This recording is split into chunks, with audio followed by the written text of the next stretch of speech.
What's up, family, and welcome back to the channel.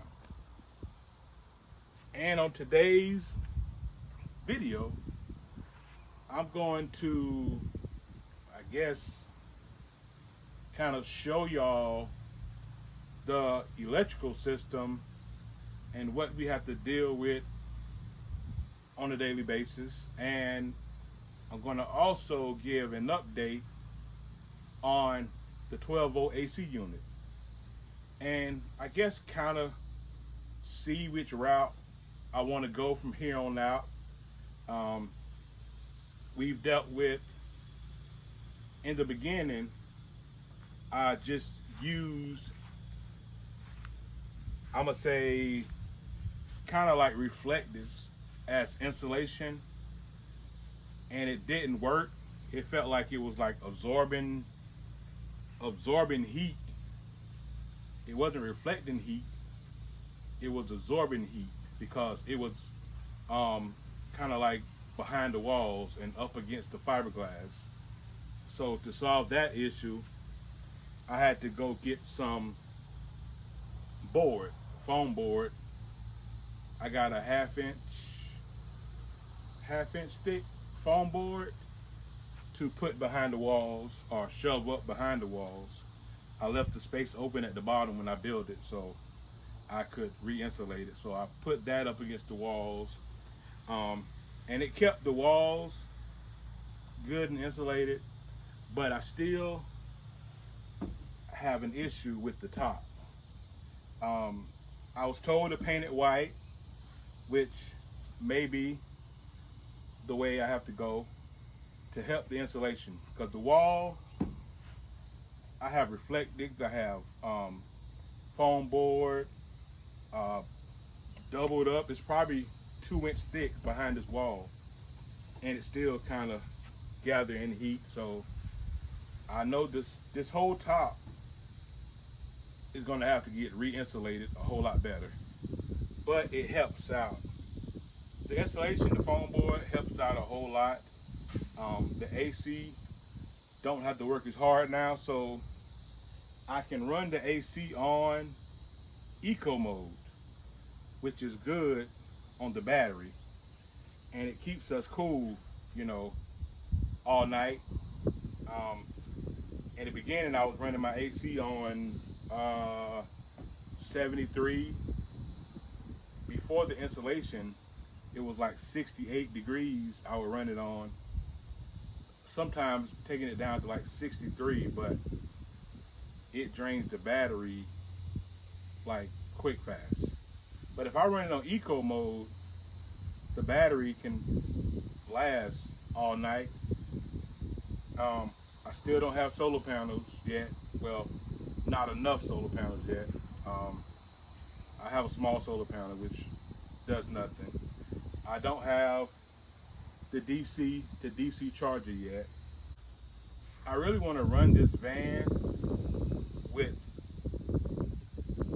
like 2 power stations, and I really want to eliminate all of the big stuff, the batteries. My only issue is figuring out how to input my AC unit into a power station. Now I seen where I could connect my battery to the power station to give it more power, but I'm still going to need a way to keep my battery recharged. So that may not be an option. And I will also have to figure out, how do I run a DC charger to my power station?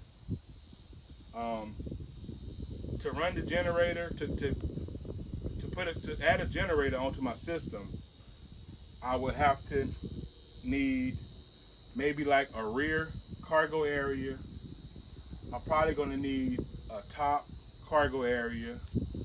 I think storage has been one of the biggest issues. Storage, keeping the battery topped off. Where I went last time, I always try to go where I can plug in, but I had an issue down in Georgia where it knocked off a breaker, and I thought maybe I touched something on the battery that knocked the breaker out. But as I show you all the electrical system, I'm going to show you what could be a big problem, where I don't want to go to campgrounds and like knock out power and things like that. So I'm gonna show you all what we've learned in doing this. It's been over 4 months now, but we're gonna show y'all what we've learned, what helps. Hopefully we can help somebody else in this video. But let's take a look at the electrical system first. All right, so first off, we're gonna start with my smart charger. And this is what I use when I'm plugged in. In the beginning, I didn't know I could use my van and still be plugged in. I thought I had to turn everything off and let the battery charge. So that was a mistake we made starting out. But this charger, it's a 20 amp charger, but it only charges at 15 amps and sometimes 16 amps. I haven't figured that part out, but I'm assuming it's a limit to what it put out. So I need to go with maybe 60 amp to get a faster charge, and it keeps it topped off if I'm running the AC in eco mode. But if I'm running the AC at full blast, it's only putting out 200 to 300 watts of charge, and the AC full blast is 900, fully blast, but it can get to 500 to 600, kind of like halfway. But eco mode is like 240 watts. But with the insulation, it helps now because it keeps it cool. This fan also helps air circulate. Someone mentioned exhaust. I'm going to need exhaust. Whether it's Air Max or just some kind of exhaust fan, window exhaust fan. You know me, I probably make something for a window exhaust. But it's going to need exhaust. With the sun beaming directly on it, trying to cool it off, it works harder. But the AC is great. It's a great product, and it's getting hot in here now, so a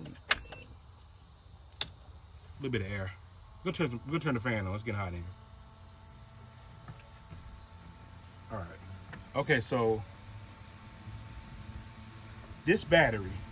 But once I redo everything, I'm going to build a battery box. And I want this battery box and my electrical, I want it to be portable. I don't want it permanently inside this van. I want it portable. So I want to put the battery inside of a box. I want to put these switches. I want everything portable. And I want it to be able to just plug in from the van. But I also want to be able to take it out and use it outside of the van if I need to. Okay, so this is all the electrical that I use. And it mainly runs the AC, but I have a lot of other little small stuff on it as well. I'm coming from the battery with, is this 4 gauge for the positive, I'm running 4 gauge from the battery to the bus bars. But I came back here one day and all these wires were hot. Everything was hot. So I'm thinking that I need 4 gauge running from the battery to the bus bars, running out of the bus bars to the switch. And I think I need bigger gauge running everything. This is 8. Nope, this is 6 gauge. 6 gauge. Even my AC. My AC is 6 gauge. And I could change that too. I'm gonna put this part in there that I seen from Amazon, and I want to know if that piece could. It's a plug. It's the same plug in my AC, but if that piece could run to a power station. I really want to eliminate all this and just get a big power station, 3,000 watt station maybe. But yeah, these are my bus bars. I have red, and I have black bus bars. I think this was the issue. This is 250 amps. And I had a comment that says I needed a smaller amp. This amperage is so high that it won't trip. These wires got so hot that it tripped the house breaker where I was plugged in at, and it didn't trip this breaker. I needed a lower wattage, maybe 100 watt breaker for it to trip. These right here work well. If a fuse blow, they work good. But this run all the small stuff. AC is running straight to battery power, to the bus bars. AC is protected. This stuff protected. I use this small 100 watt 20 inverter for a fan and sometimes like a cell phone plug. And that's it as far as the switches go. Water pump or whatever. This inverter, it's really no need for it. This is a Harbor Freight Jupiter 5,000 watt inverter, and I connected it one day and not realizing the wattage, I ran the air fryer and the AC at the same time, and it started smoking back here. So I'm trying to see like where the smoke was coming from, but the smoke was coming from the bus bars. So it's really no need to run this 5,000 watt inverter. And I'm not sure. Let me know in the comments, but I don't think it's pure sine wave either. It's really no need for this inverter. I don't have anything. If I had some beefed up, I need like 1,200 to 2,000 watts of solar to really run this like monster type system. But nah, it's not necessary. We don't, we've seen that we've used the AC more. That's the biggest draw. But yeah, this is the whole system. But let me show you this plug that runs the AC, and I want to see what I can do with that. Okay, this is the plug for my AC. I'm not sure if it's 6 gauge or 4 gauge. I can look into it and see, let you all know. But I've seen this plug on Amazon that plugs into here and run to a power station.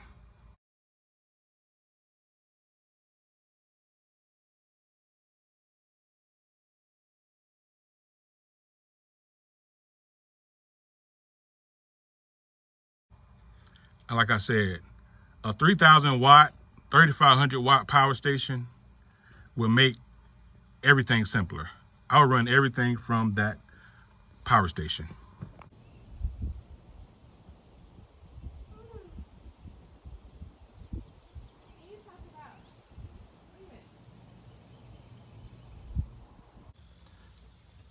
All right, so at this time, you know, I explained like the technical side of it, but I'm gonna let my wife give you like the reality of it, because my wife and kids were the one that if it's hot, they're gonna let you know. You know, if I'm hot, I'm not gonna say anything, I'm fine. But if they're hot, they're gonna let you know. If they need more power, they're gonna let you know. So I'm gonna let her explain her experience since we've been traveling in the van. Okay, what's up, you guys? This battery, it's a good battery, but I can say from our experience on our last trip when we was in Georgia, um, it did not last long for full blast with our air conditioner. With eco mode, it did help, help the battery last, but it did not last long. Now we do have the app where you can keep monitor of the battery, which that's what we love, that we can be able to check it to see what the battery's on.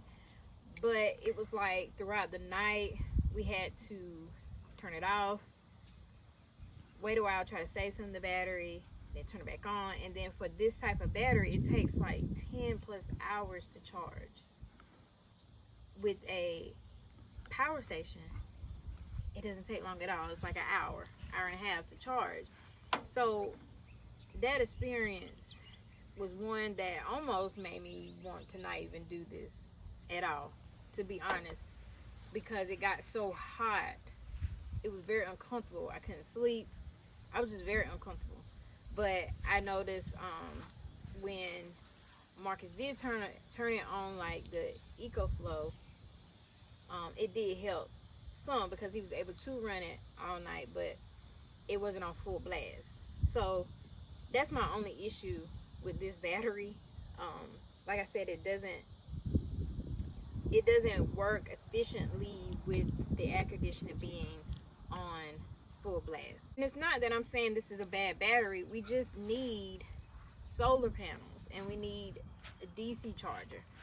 You know, and solar panels are not cheap. You know, we don't want something that's just to have it. We want something that's going to be durable and that's going to work for us to power this battery to get air flowing through our van, to be comfortable, to be able to enjoy our adventures, And we don't want our kids in here hot and uncomfortable. And I don't want to be in here hot and uncomfortable. It's not enjoyable. But we did enjoy our stay and everything, but it's just that was the only problem, just getting air circulating in here because it's hot. The night that she was talking about it being real hot, it lasted for like 2 hours. So what I did was I run the AC to get the van comfortable, then we go to sleep. Then I wake up maybe 2 o'clock. Um, but on this night, I ran it full blast to cool the van down. I think it was probably one of the hottest nights we was out. Yeah. But I ran it full blast. I fell asleep, and I woke up. It was on like 35%. So what I did was I put it on AC. No, I put it on eco mode where I could run it all night, and it was comfortable the rest of the night. It was just that like first 2 or 3 hours, it was hot for her during that time. But I think it was that one night I had to plug in. One night I plugged in, but once I figured it out, That last night. was that the first night What? that you was hot? That was the first night or the second night? Second night. Second night. Third. Okay, but the first night was full, 100%. It was like the second and third. That Yeah. was the third one. But the last night that we stayed, that was the best. Yeah. I don't know what you did. Last 2 nights. Yeah. Last 2 nights was good It was good. because what happened was I was trying to cool it down like real fast and cut it off. When if I just let it gradually cool off, we had 2 fans in here with the portable fan, and the last 2 nights were very comfortable. Yeah. And I slept all through. yeah, and the reason it was comfortable all before now because it was cool. You know, when we first started staying in here, it was spring. We was leaving. Yeah, it was spring, so It wasn't as hot. it was cool. It was kind of like cold some nights actually in the spring. So Summer came in with the thing. yeah, when the summer came in, and it was actually 90 something degrees in Georgia. It was different kind of heat. Georgia heat was different. Like it was. So yeah, it was hot. That first couple nights, for a couple hours, but you know the temperature dropped like 2 o'clock in the morning, 3 o'clock in the morning. So after 2 o'clock in the morning, like we were good. Now that last night we slept on cushions instead of the air mattress. Oh, that was perfect. Yeah, so we're going to take those cushions and probably sew a cover over them, and we can just roll them back up. They're thin, maybe 2 inches, but it slept better than the air mattress. So that's something we found out as well. Yeah. But other than that, all the products are great. The conclusion of the electrical system and the AC is that all the products are great. I'm not saying like don't buy this AC because I like it. I'm not saying don't buy this battery because I like it. We just have to get the components to build around this stuff, and by it being a learning process for me and learning numbers and inputs, amperage, watt hours, amp hours, like learning all that stuff, wire gauges, and your components got to work together. You can't just buy stuff and piece it together here and there. I don't care if they're all top name brand products. If it's not correctly wired, or if it's not correctly like lines up, like all the numbers line up, if you just throw it in there, like it's not gonna work properly. So the AC, I give it a 10, 1 out of 10. The battery, I give it a 10. Just building products around it, solar panels, DC chargers, and 60 amp, 100 amp chargers, that type of stuff around it makes it work fine. But as I mentioned, I want to run this whole van off of 2 power stations, not one, because my kids, electronics, all that stuff, I'd rather have that on one separate power station. But if I can get my AC to plug into a power station, that's what I want. 2,500 to 3,500 watt power station is what I run with solar panels, and that'll be it. A simple system is what I'm looking for. Others may be fine with this. Um, I loved it. It was good to learn how it works. Something bigger, I would use this type, but for something this small, I just want two power stations that can handle um, 2,500 watts continuously and 5,000 peak, and it would be great. So until the next video, thank you guys for watching us talk about our journey or our experiences, and we'll see y'all in the next video. Peace.